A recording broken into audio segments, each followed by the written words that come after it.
Türkmence dersleri 1. bölüm 1. ders Türkmen alfabesi. Türkmen alfabesi bunlardan ibaret. A. Okunuşu A. Ayı ayı.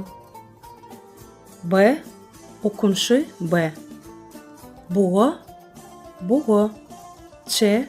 Okunuşu Ç. Çaynek çaynek. D.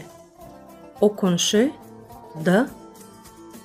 Dükkan dükkan. E. Okunuşu E.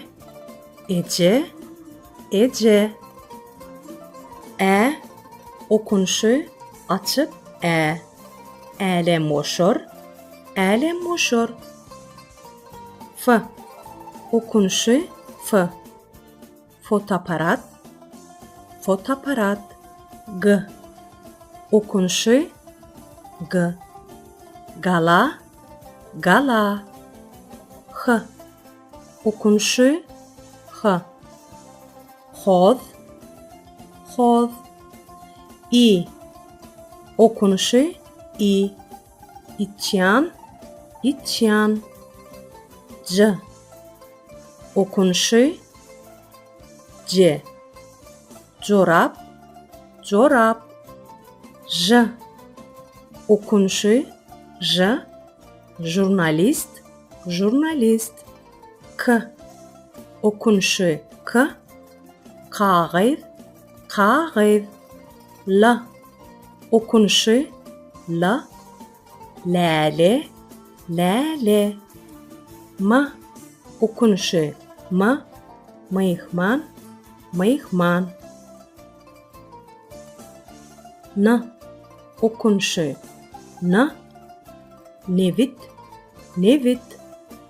Ng. Okunuşu geniz niyesi.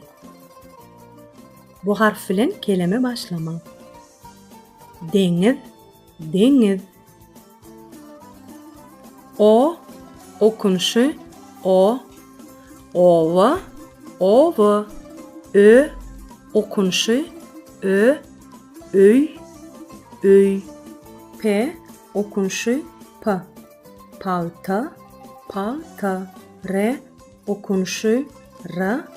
Renk renk. F. Okunuşu F. Fu fu. Ş. Okunuşu Ş.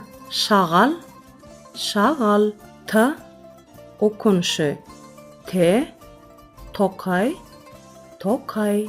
U. Okunuşu U. Uyu uyu. Ü. Okunuşu Ü.